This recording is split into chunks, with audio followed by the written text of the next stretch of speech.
So we're here with Tiffany Catledge at Fox Chase Farm in Middleburg, Virginia. It's still cold and windy outside and frozen, so we're in the indoor with some company.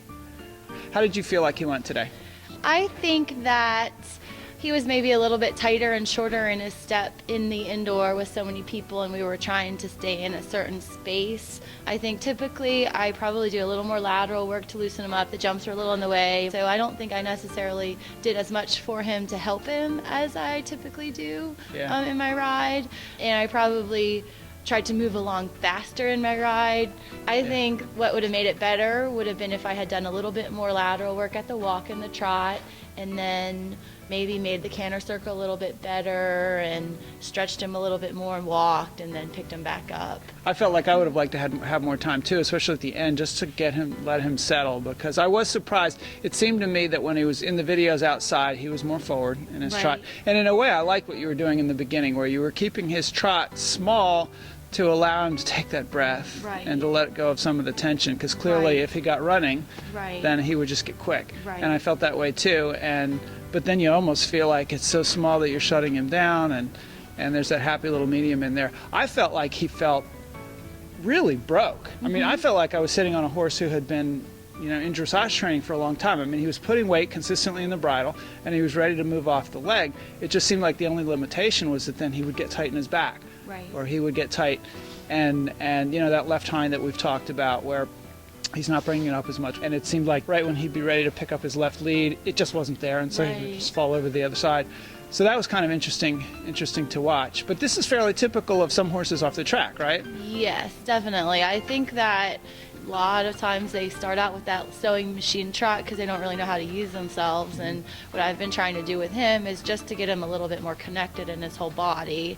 And now that he understands to go forward and straight, the lateral work has helped that. The canter definitely helps the trot, but I think the tightness behind is a result of all the racing he's done, and it's going to take time and strength. I don't think it's something that can happen. It's funny, you say how broke he feels. I really strive to get those basics down on all the horses I ride, but even though he's creating this picture, he still needs to do this for 6 months to a year, and just this. Just because he can do this doesn't mean, well, let's add to it. He just needs to get this solid foundation so that a year from now, you're going to have a lovely horse. 6 months from now, you're going to have a lovely horse, but you're going to have an amazing horse a year from now. My impression of his attitude watching today and riding him especially is just that he's so eager to figure out what you want and to do it right, that he puts a ton of pressure on himself, like some people, and then he can get a little bit neurotic because he's trying and he can't quite figure it out, and that's when he kind of locks up.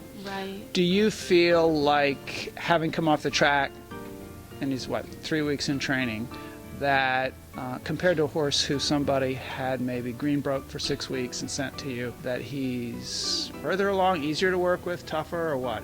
To take the horse that is green broke, they're not going to be quite as strong as he is, even though he's really a little bit weak and uneven behind. He's actually done more with his body because of the racing. He's an athlete, and he understands more, so in some ways he's going to progress quicker than a green broke horse, just because he already has developed that muscle and that, figured out how to use his body. Say the green broke horse maybe had somebody else ride it that wasn't a professional.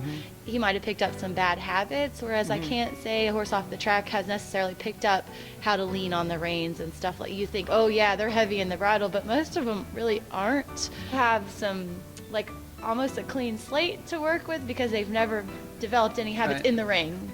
You just have to teach them how to go forward and straight, and then help them learn to use their body in a different way than they did at the track. Well, I know that a horse on our farm that was 6 weeks under saddle would not be carrying himself like this horse is, and needs to figure out the balance with the rider and to have the neck and usually doesn't go forward, and it takes a lot to get them to go forward. So it seems a completely different ride than a horse who is green broke. Assuming that a horse like him vetted okay and everything like that, what do you think that the market would bring? Well, I think that you find horses that are 3 months off the track going for $10,000 to $15,000, determined by their movement and the talent that they show jumping. It's hard to say because he's a little stiff behind, but say he wasn't stiff behind yet, say we were a little further along and worked that out, I would say he could easily go for $10,000 to $15,000 because he's gonna be a nice mover. He has a 10 canter,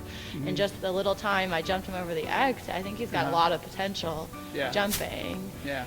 So a month of training with you wouldn't be a bad investment for somebody with their ex-racehorse. No. If you had a student or somebody who was working with this horse, what would be your recommendations for what they would be doing day to day right now?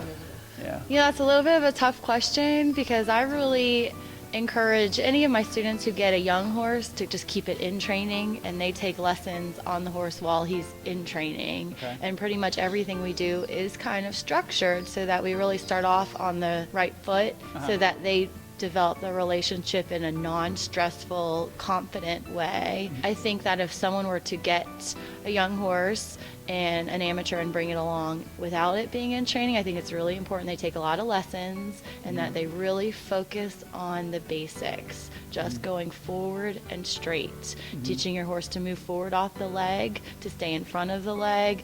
I think that's where problems arise when you feel like your horse is really wound up and hot. You don't actually teach it how to go forward, and then they end up getting stuck and you have problems later down the road.